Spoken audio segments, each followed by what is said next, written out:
Seorang ibu lagi studi di Jerman. Ibu Indonesia, punya anak 3. Dengan suaminya, dia tinggal di Jerman.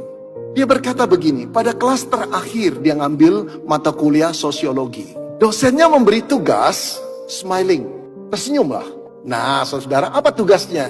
Setiap mahasiswa diminta untuk memberikan senyum kepada orang yang belum dikenal, 3 orang berbeda. Kemudian amati reaksinya. Analisis reaksi orang itu setelah mendapat senyum kamu. Ibu itu berpikir ini tugas yang gampang. Karena ibu itu adalah orang yang ramah. Setelah kelas itu bubar, suami dan anaknya sudah menunggu dia. Lalu saudara, anaknya berkata, "Ma, kita makan ke McDonald's dulu." Oke, di kampus ada McDonald's, saudara. Lalu waktu ngantri, dia berkata, "Kamu sama anaknya itu, saudara, sudah kamu tunggu saya di meja itu. Aku yang ngantri." Jadi mama yang ngantri, ibu itu yang ngantri.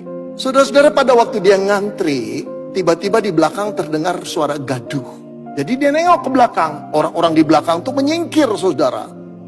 Belum dia tahu apa-apa, hidungnya itu tercium bau amis sekali.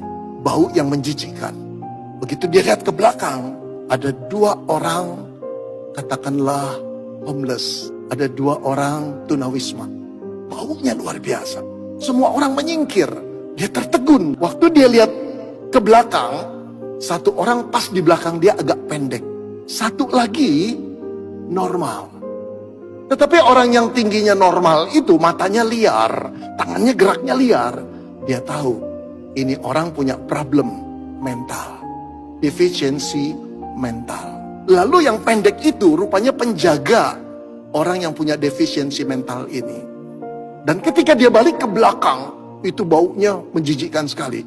Lalu waktu dia ngeliat, orang itu ngeliat, tiba-tiba dia teringat tugas dosennya. Dia senyum. Lalu bapak pendek itu berkata, "Good day, Mom." Selamat siang, Mom. Dengan harapan, kata dia, "Aku membaca sebuah harapan di matanya. Jangan usir kami ya." Lalu dia senyum. Kemudian penjaga McDonald berkata, "Ibu mau pesan apa?" 3 kali baru dia sadar. Akhirnya dia menyingkir dan berkata, "Bapak dulu dah.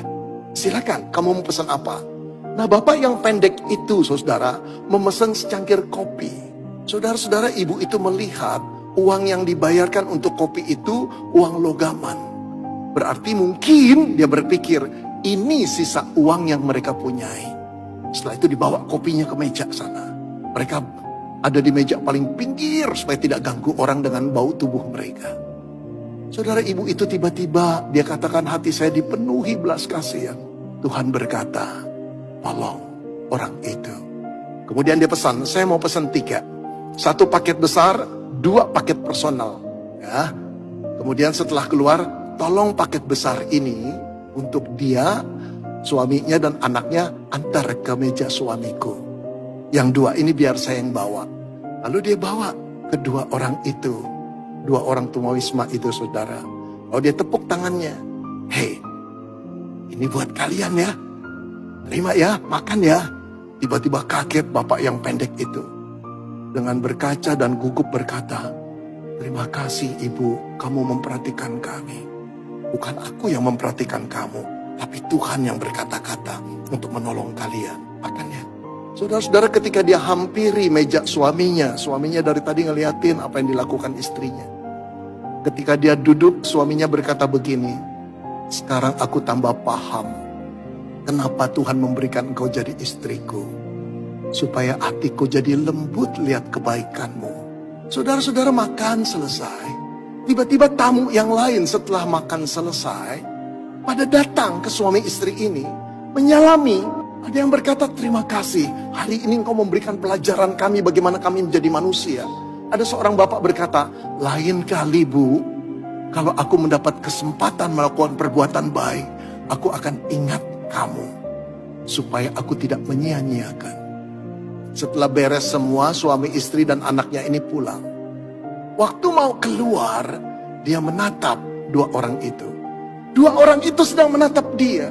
Lalu melambai tangannya dan berkata, "Terima kasih." Saudara-saudara, ibu itu berkata, "Aku ingin menangis. Perbuatanku itu kecil. Tapi buat orang kecil itu luar biasa berartinya." Dan buat orang banyak yang melihat perbuatan kecil itu, besar sekali maknanya. Cerita belum berakhir. Saudara, pada waktu dia masuk kelas, paper itu ditulis dan diserahkan ke dosen. Dosen itu sempat baca. Dosen itu tertegun dan berkata, "Ibu, bolehkah ceritamu ini aku bacakan di kelas?" "Oh boleh Prof, silakan." Nah, lalu kemudian saudara-saudara dengarkanlah sebuah cerita dari teman kita ini. Saya akan bacakan. Pada waktu dia membaca, aku melihat teman-temanku meneteskan air mata.